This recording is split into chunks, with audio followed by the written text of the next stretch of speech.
Pithapuram MLA Pendem Dorababu జనసేనలో చేరుతున్నారన్న వార్తలను Janasena party incharge Tangella ఉదయ శ్రీనివాస్ ఖండించారు. ఇలాంటి అవాస్తవ వార్తలు సోషల్ మీడియాలో వైరల్ అవ్వడం దారుణమని అన్నారు.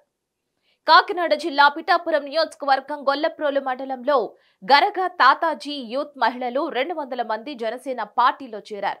వారందరినీ ఉదయ శ్రీనివాస్ పార్టీ కండువా కప్పి ఆహ్వానించారు. దానికంటే ముందు జనసేన పార్టీ కార్యాలయాన్ని ప్రారంభించి పార్టీ జెండా ఆవిష్కరించారు. ఈ సందర్భంగా మాట్లాడిన ఆయన వీరంతా జనసేన పార్టీలోకి రావడం సంతోషంగా ఉందని అన్నారు.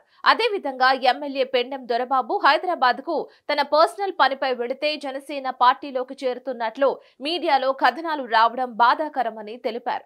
కాగా 2024 ఎన్నికల్లో పిఠాపురం నియోజకవర్గాన్ని అత్యధిక మెజార్టీతో గెలిపించుకొని నియోజకవర్గ అభివృద్ధికి కృషి చేస్తామని ధీమా వ్యక్తం చేశారు శ్రీనివాస్.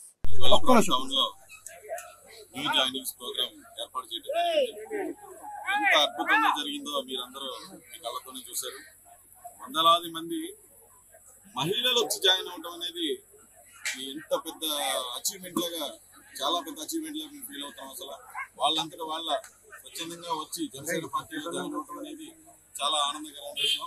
వందలాది మంది మహిళలు, వందలాది మంది మేల్స్ అందరూ కూడా వచ్చి జాయిన్ అవ్వడం జరిగింది. చక్కటి ప్రోగ్రాము. రాత్రి 9 అవుతున్నా సరే అందరూ వేచి ఇక్కడ కూర్చుని సభని విజయవంతంగా జరిపారు. అలాగే ఈ న్యూస్ ఛానల్స్ లో ఫేక్ న్యూస్ ఒకటి వస్తుంది. ఇలాగా జనసేనలోకి వచ్చేస్తున్నారు అది ఇది అని చెప్పి అలాంటి న్యూస్ ఏమీ నమ్మద్దు. అలాగే ఏమీ జరగలేదు. ఇంకా ఆయనే చెప్పలేదు, అందరూ నాకు కాల్స్ చేయడం జరుగుతుంది. అలాంటి ఏమీ రాలేదు. ఇంకా ఏ సందర్భం అలాంటి ఏ స్పీచెస్ జరగలేదు. అలాంటి దాన్ని అసలు ఏ ఇనిషియేషన్ జరగలేదు. అసలు దీని గురించి ఆయన ఎక్కడో హైదరాబాద్ లో పెళ్లిలో ఉన్నారంట. సారీ అక్కడ ఉన్నారు, ఎవరు అలాంటి ఏం జరగలేదు. టోటలీ ఫేక్ న్యూస్ మాత్రం అసలు కోరుకుంటున్నాను.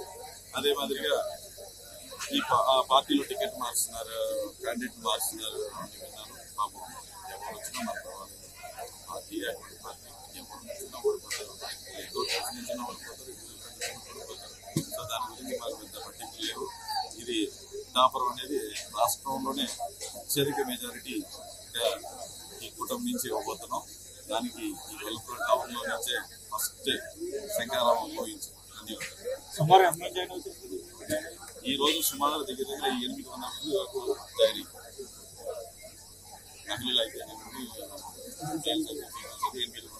పైగా జాయిన్ అయ్యారు. మరిన్ని అప్డేట్స్ కోసం చూస్తూనే ఉండండి హిట్ టీవీ.